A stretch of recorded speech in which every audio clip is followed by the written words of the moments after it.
Well, hey, welcome everybody. It's good to see you again. We're here to learn a little something. Mr. Miller, what are we here to learn? Well, that's a damn good question.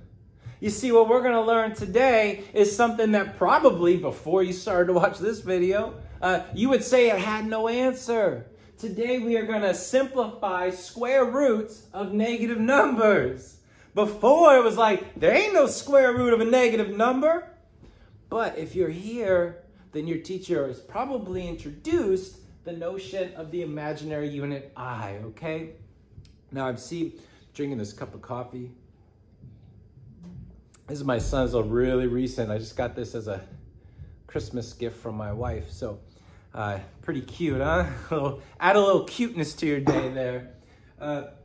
So your teacher's probably introduced this notion of the imaginary unit I. This ain't the video that's gonna explain what I is all about. We're just gonna use the fact that this is true. I'm not gonna argue for it today. That's a different video. All right, so let's get after it, okay? Let's simplify the square root of negative 16. And the good news is we always have the first step. It's always the same first step. Here's what we're gonna do, is we make that negative number positive. And I'm going to switch to purple anytime I'm kind of highlighting that rule. So you do multiply by a negative 1. So you represent negative 16 as 6 times negative 1. Then anywhere you got that square root of negative 1, that becomes I. This radical needs to be simplified. Well, that's a perfect square, so that's cash money. Pull out the green marker. Beautiful. Hey, okay, so it's 4I. And when you look at that answer, when you see I, you know there must have been a negative number under that square root. All right, well, let's try a few more.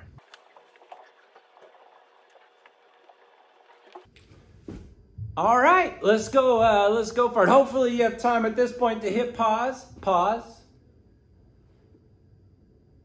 and try it yourself, all right? Okay, let's go. We got this thing. Hey, I said the first step was always the same, right? Didn't I say that? You can hit rewind. That's what I said. So guess what? The first step is the same. Say it with me. The first step is the same. Rewrite the negative number as a positive times negative 1, right? So let's do it. Let's do it. Let's do it. Oh, I like it. I like it. Now, we know that square root of negative 1 has a symbol. The letter I is a symbol that represents the square root of negative 1. 32, we got to simplify that radical, so let's do that as well. I'm also going to use blue as a special color. And blue, I should have used it last time, is going to be anytime I nail a square root. So I'm going to say 32 is the square root of 2 times the square root of 16. Remember, when you are simplifying square roots, you are searching for perfect squares. That's what you're doing. You're looking for them. I see one over there. And I see one over there. All right, so here we go. I got that 16. That's going to become 4. We got this I here. And the square root of 2. Oh, I thought the marker was working better than that. I had a better marker than that. Anyways, and that answer is finished. But, you know, there's a certain grammar to this mathematics. We generally probably want to move that radical to the back.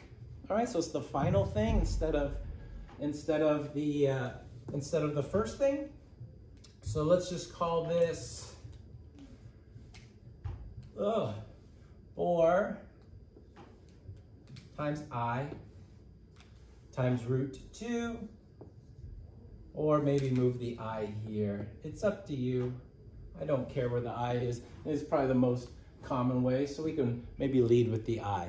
All right? All right. Let's go down. Let's try this next one. Well, on second thought, let's not do that.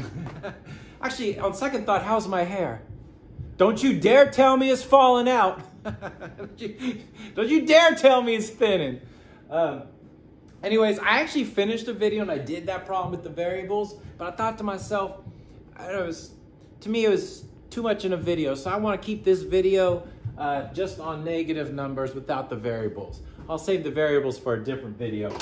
So let's do this one instead, huh? And since I've been teaching this, currently to students, I've kind of come up with a color scheme I like. You'll see it in the solutions, by the way. So anyways, let's go get this problem. So we know our first step. Our first step is going to be to factor out that -1, making 112 positive. So let's do it. Now one thing I'm going to do is switch to blue. How about that? I've been using blue for perfect squares. Wait, why did I put an I? Oh my gosh. Ay. Which, I don't know if the square root of -1 should be called a perfect square, but that'll be our one exception to the blue rule, but we're certainly going to evaluate it, so it gets the blue marker. All right, so here we are. Now we got to break up 112, and 112 is only going to be able to be simplified if it has a factor that's a perfect square. Say it after me. Only if it has a factor that's a perfect square.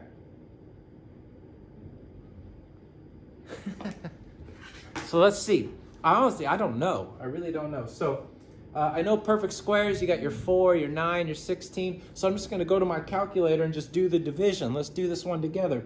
So I got 112 divided by 4. That's 28. That works. But I think there's going to be a bigger perfect square since 28 is 4 times 7, right? So I'm going to keep going. I might come back to that one. Divide by 9. That didn't work. Divide by 16. Well, let's see. 16. That worked. So 16 times 7, and this is also 28 times 4. So I'm going 16 times 7. So let's do it. Let's do this thing. Let's do this thing. All right, so I'm switching to red here.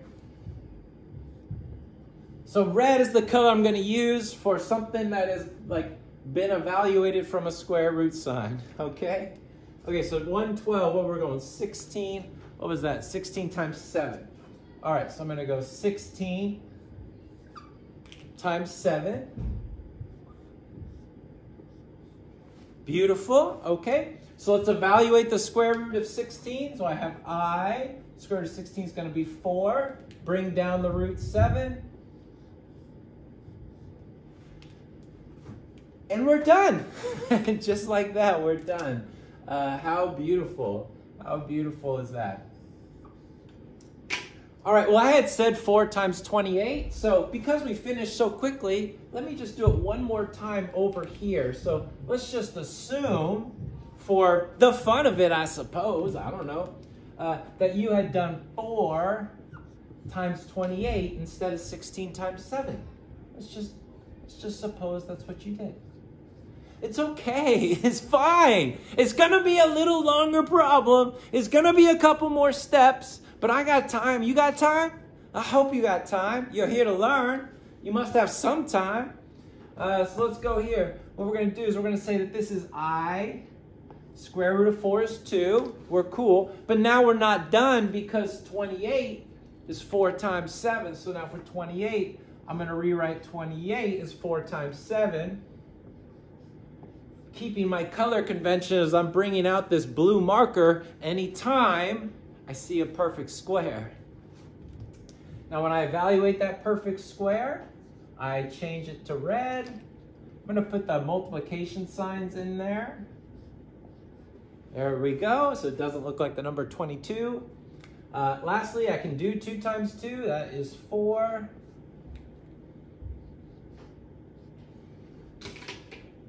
Gorgeous.